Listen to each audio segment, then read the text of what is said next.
The convenience store, Quick Stop 24/7, always felt less like a convenience and more like a necessary evil after midnight. The air conditioning unit wheezed like an old man drowning, and the harsh white fluorescent lights buzzed high above the aisles, casting everything in a sickly, clinical glare that made the colorful packaging of the snacks look strangely dull. Ella found the place offensive, a sterile purgatory where time seemed to slow down until it stopped. Ella checked her watch, 1:17 a.m.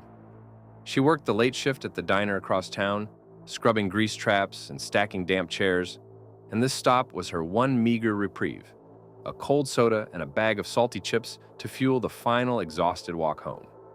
The clerk, a sullen young man named Kevin who wore headphones beneath a faded baseball cap, didn't even look up as she placed her items on the counter. His movements were mechanical, suggesting he was far more interested in the private soundtrack in his ears than the lone soul standing before him. "That's $4.75, Kevin mumbled, the sound escaping only because he'd momentarily lifted one ear of his headphones. Ella paid in exact change, the clink of the coins sounding unnaturally loud in the quiet store as if shattering glass. She glanced towards the back window, a black mirror reflecting the terrible empty light and the cluttered shelves, and shivered. It wasn't cold inside, but the profound silence outside the store's rattling doors always unnerved her. It felt like the world had been emptied out just for her, like she was the last person awake, and everything else was waiting. "See you tomorrow," Ella said, mostly out of habit. Kevin just nodded, already lost in his music again, a solitary sentinel guarding forgotten snacks. Ella pushed through the heavy glass doors and stepped out into the crushing weight of the silent night. The first few blocks were familiar, safe. She walked past darkened storefronts, noting the ghostly reflection of the moon on the glass. The only sounds the rustle of the chip bag and the rhythmic shush-shush of her own footsteps on the cracked pavement. But the familiarity faded quickly as she turned onto River Road, where the tree line thickened and swallowed the weak light of the distant town. Here, the road narrowed, the streetlights became fewer, and the air grew instantly heavier. To get home, Ella had to cross the old truss bridge. Locals called it the Whisper Bridge, or sometimes the Iron Lung, due to its constant rattling metallic exhalation in the wind. It wasn't officially named that, but it was known for being the oldest, most dilapidated crossing in the county, spanning the sluggish, dark water of the Mill River. It was a rust-colored skeleton of steel, all angles and rivets, with a wood and asphalt deck that thumped ominously under the weight of passing cars, which were thankfully non-existent tonight. The structure was a relic of industrial decay, imposing its geometric shadows over the isolated stretch of road. Tonight, the air was thick and moist, and a faint, unnatural mist was already rising from the river, clinging low to the roadway like wet cotton. The river itself was hidden, but she could smell its dark, metallic scent, a mix of wet mud and something deeper, something that suggested long, submerged secrets. As Ella approached, the bridge's massive iron structure began to loom, black against the slightly less black sky. It seemed to inhale the light from the few scattered street lamps, pulling the shadows deeper into its lattice of beams, until the space beneath the arches was absolute zero darkness. She clutched the bag tighter, the comforting crunch of the chips suddenly failing to soothe her. The bridge had a reputation not for spectacular accidents, but for strange disappearances, mostly from decades ago. Stories of people who simply walked onto the deck and were never seen again, their tales dissolving into the damp river air.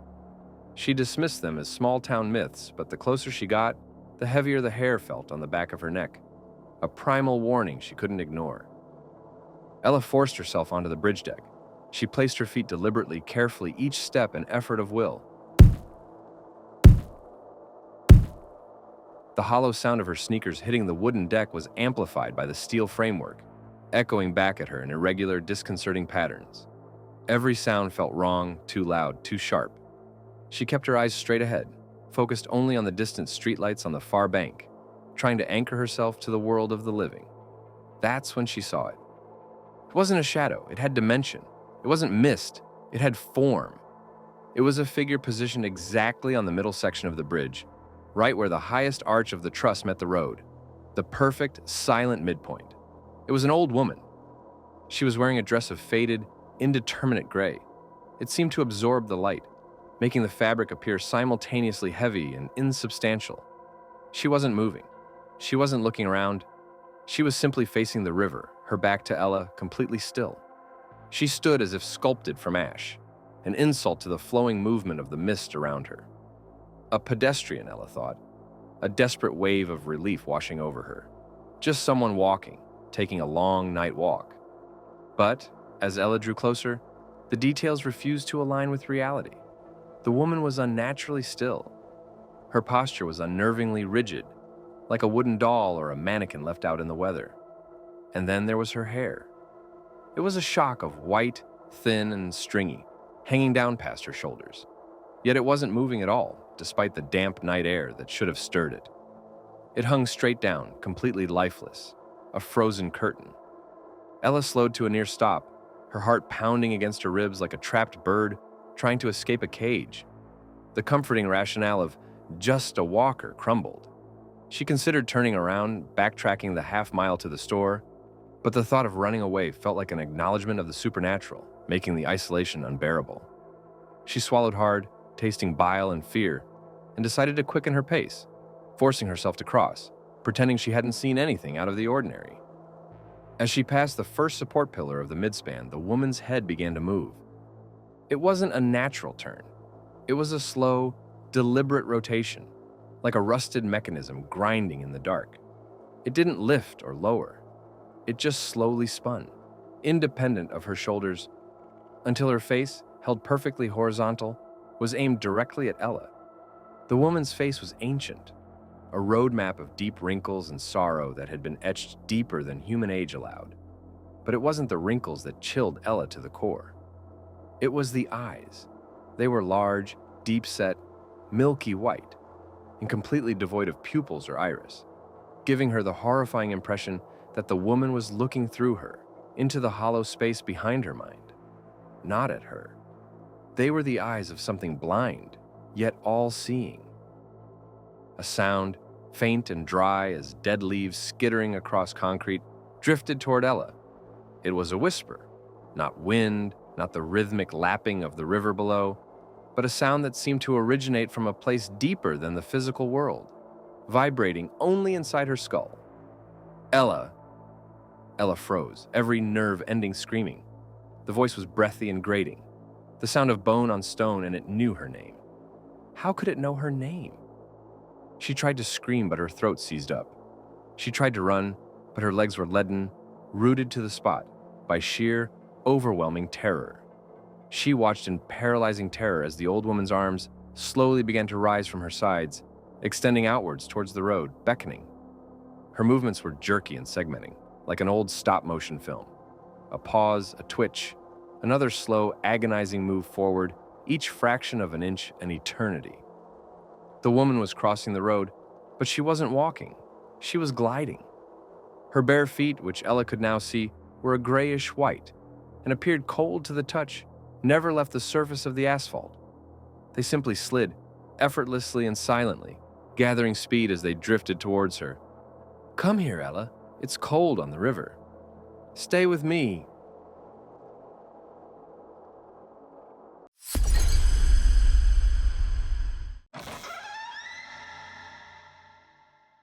The Blackwood Bridge was a beast of old iron and unforgiving concrete, stretching a half-mile over the sluggish black ribbon of the Merriman River. Its structural integrity was sound, but its reputation was rotten, whispered about in local bars as a place where sorrow settled thick as rust.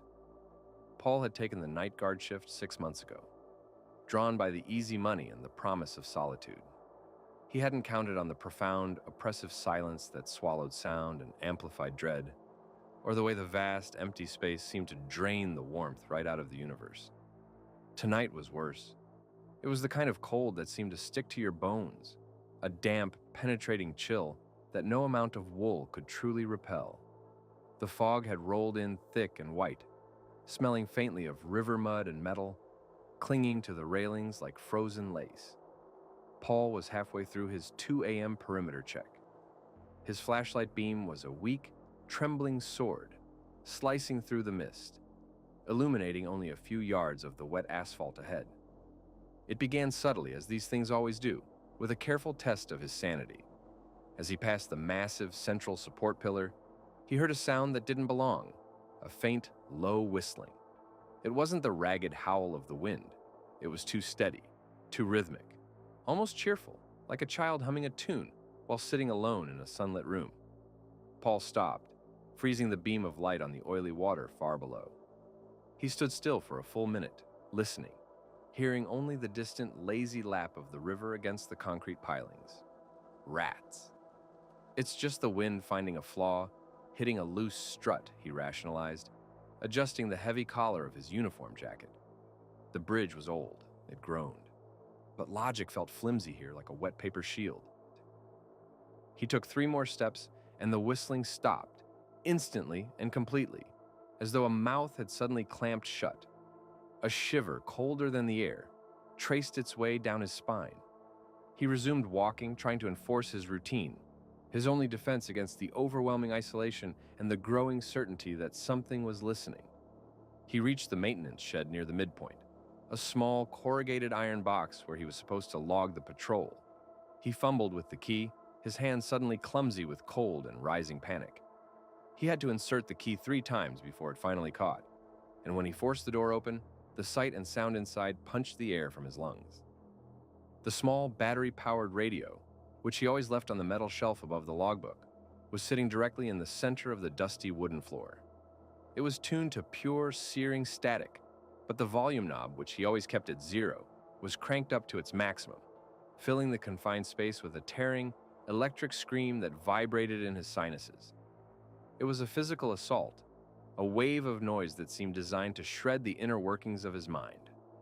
Paul backed immediately out of the shed, slamming the door shut with a shuddering clang that echoed unnaturally in the fog. This wasn't wind or rats or settling metal. This was malicious, calculated, and intentional. He felt a violent wave of nausea. He stood outside, breath clouding instantly. His heart hammered a desperate, erratic rhythm against his ribs.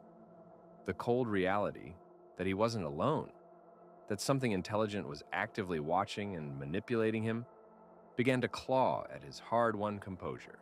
He forced himself to radio the dispatch, leaning against the cold, damp iron of the railing.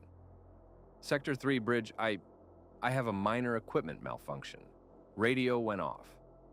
The dispatcher's voice crackled back, steady and oblivious, carrying the comfortable banality of the world Paul had left behind. 10-4, Paul. Log it. You sound a little spooked, buddy. Everything all right up there? The word felt like a deliberate cutting insult from the entity itself, like a key turning in a lock inside his mind, letting the fear flood in. Fine, all clear, Paul lied, ashamed of the tremor in his voice. He clipped the radio to his belt, deciding he wouldn't use the shed again tonight, resolving to simply bypass it. He just needed to finish his patrol, get back to the guard shack, and lock himself in until the sun rose. He started his final leg back toward the shore, the fog now so dense it felt like being suspended inside a cotton ball, isolating him completely. The poltergeist, sensing the rising tide of his panic, no longer played with objects. It began its true, personal assault. First, his flashlight flickered, but not randomly like a dying battery. It began to strobe wildly, a seizure-inducing chaos of light and shadow. The rhythmic, jarring flashes transformed the bridge from a static structure into a menacing, skeletal cage. Every time the light snapped back on, Paul swore he saw movement in the corner of his eye. A tall, slender shadow, too dark for the fog, standing right at the railing, impossibly close, only to vanish when the light settled into darkness once more. He fumbled desperately with the switch, his grip slick with cold sweat, trying to restore order to his vision. When he finally killed the light, preferring the absolute blackness, he heard it, a sound right beside his ear, closer than his own breath. Paul. It was a whisper, dry and cold as old stone, and it carried the distinct, unmistakable inflection of his father's voice, the tone his father had used the last time he'd said Paul's name, right before slipping away in the hospital 5 years ago. Paul stopped dead, every muscle in his body seizing up, his lungs locked. No, no, I'm tired. I'm cold. I'm hallucinating. He turned his back to the river and stumbled toward the concrete railing to steady his shaking body. He reached out, and his hand brushed against something smooth and cold that was definitely not the abrasive, damp concrete. It was sanded, varnished wood. He recoiled violently, shining his gaze onto the railing where the light should have been. There, resting impossibly on the narrow concrete ledge, was a child's old wooden block. It was painted red and worn smooth from years of handling, bearing a single white chipped letter E. Paul had a younger sister named Eleanor, who had drowned in the Merriman River nearly 20 years ago. No one but Paul knew about the worn wooden blocks she used to carry everywhere, her silent, treasured toys. The poltergeist wasn't just making noise. It was digging into his deepest, most defining trauma and holding it up like a sickening mirror, exposing the deepest wound he carried. Terror, sharp and hot, washed away all rational thought, replacing it with animal instinct. Paul dropped the radio, then the flashlight, which rolled with a clang and plunged into the fog-shrouded abyss below. He was instantly plunged into absolute darkness, surrounded only by the swirling white mist and the river's cold, hungry moan. The laughter began then. It wasn't the child's soft giggle from before. It was a chorus of dry, harsh, rasping chuckles that seemed to emanate from the steelwork, the concrete, and the very air around him, vibrating in his teeth. The laughter grew, mocking his fear, celebrating his complete and total unraveling. The last horrific blow came in the form of a physical touch. A heavy, invisible weight pressed down on Paul's right shoulder, pinning him against the cold, unforgiving railing. He struggled, a guttural sound torn from his throat. But the force was immense, unyielding, like being gripped by a deep-sea creature.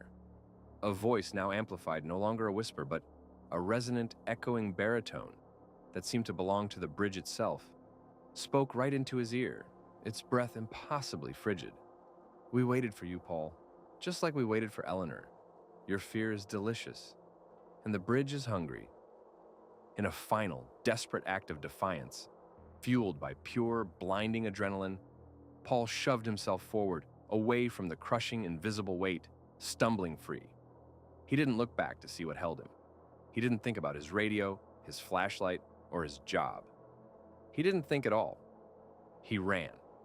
He ran off the Blackwood Bridge and didn't stop until his lungs burned and his legs failed him 2 miles down the deserted highway. When he collapsed onto the dew-soaked shoulder of the road, the only sound he could hear, cutting clearly through the night air, was the distant, high-pitched, mocking echo of whistling fading behind him, telling him he'd left the game, but the poltergeist had won.